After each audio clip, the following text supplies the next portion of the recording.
మా ప్రభువైన యేసుక్రీస్తు నామమున మీ అందరి శుభవందనాలండి. ఈరోజు దేవుని వాగ్దానము యెషయా గ్రంథము 45వ అధ్యాయము 3వ వచనము. పేరు పెట్టి నిన్ను పిలిచిన ఇశ్రాయేలు దేవుడినైన యెహోవాను నేనే అని నీవు తెలుసుకున్నట్లు అంధకార స్థలంలో ఉంచబడిన నిధులను రహస్య స్థలంలో మరుగైన ధనమును నీకు ఇచ్చిదను అని వాగ్దానం ఇచ్చిన పరిశుద్ధాత్మ రాత్రి ప్రార్థన చేసి స్తుతులు చెల్లించి మళ్ళీ ప్రార్థిస్తే ఉన్నప్పుడు దేవుడి వాగ్దానం చేయించారు. వెంటనే స్టేటస్ చూడండి ఇక్కడ మనం దేవరాత్రులు ప్రార్థన చేస్తున్నాము. మన బైబిల్ అయితే పూర్తి రాస్తానండి. తర్వాత ధ్యానిస్తున్నాము, సుయాగం చేస్తున్నాం కాబట్టి దేవుడు మరి మన మరి తోడుగా ఉంటున్నారు. అందుకే స్థలం చూడండి నిధులను మనకి ఇస్తున్నారు. స్థలంలోని మరిగైన ధనాన్ని మనకి ఇస్తానంటున్నారు అనమాట. ఆయన పేరు పెట్టి నన్ను పిలిచారనమాట. 40 రోజున ఉపవాసత్వం నన్ను పేరు పెట్టి పిలిచి నీ తోడైన భయపడకని చెప్పేసి ఆకాశం పెద్ద పెద్ద అక్షరాలు చెప్తారనమాట. అయితే ఇక్కడ ఏమన్నారంటే అతని పక్షపరమైన జనములను జయించుటకు నేను అతను కుడి చేతిని పట్టుకుని ఉన్నాను. నేను రాజుల నడికట్లను నిప్పేదను, ద్వారంలో అతని మరి ఏదైతే వేయబడకుండా తలుపులు తీసేదను అని యెహోవా తాను అభిషేకించిన కోరేషుని గురించి వాళ్ళకి సెలవిచ్చినాడు అనమాట. నేను నీకు ముందుగా పోవచ్చు మెటకను సరాలం చేస్తాను అంటున్నారు అనమాట. ఇతర తరగతులను పలగొట్టిన ఎంపికడని విడగొడతారు అంటున్నారు అనమాట. అది ఏదైనా సరే మరి ఎందుకంటే నడికి సరే నేను తీసేస్తానని చెప్పి దేవుడు మాట్లాడుతున్నారు అనమాట. ఇంకా నేను నా సేవకుడిని యాకోబు నిమిత్తం నేను ఏర్పరచుకున్న ఇశ్రాయేలు నిమిత్తం నేను నీకు పేరు పెట్టి నేను పిలిచాను అంటున్నారు. నేను నిన్ను ఎరగొండ పెట్టి నేను నీకు విడుదల ఇచ్చిదని అంటున్నారు అనమాట. అవునండి, వాళ్ళ నిమిత్తమే వాళ్ళని పిలిచారని అంటున్నారు అనమాట.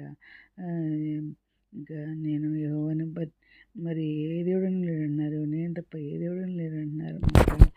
తూర్పు దిక్కు నుండి పడమటి దిక్కు వరకు నేను తప్ప ఏ దేవుడని లేడని చెప్పేసి జనులు మరి తెలుసుకున్నట్లు నీవు నన్ను అడుక్కున్నప్పటికీ నేను సిద్ధపరిచితని అంటున్నారు. యెహోవా నేను తప్ప మరి ఏ దేవుడని లేడంటున్నారు.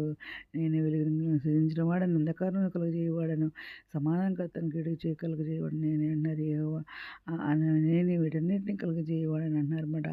ఆకాశ మండలము నీతిని కురిపించిన అంతరిక్షము మహావర్షం వర్షించం భూమిని ఎరలివడిచి రక్షణ ఫలించినట్లు భూమి నీతిని మల్పించిన గాక నేను దాన్ని కలగజేసానని చెప్పేసి మాట్లాడుతున్నారండి దేవుడు.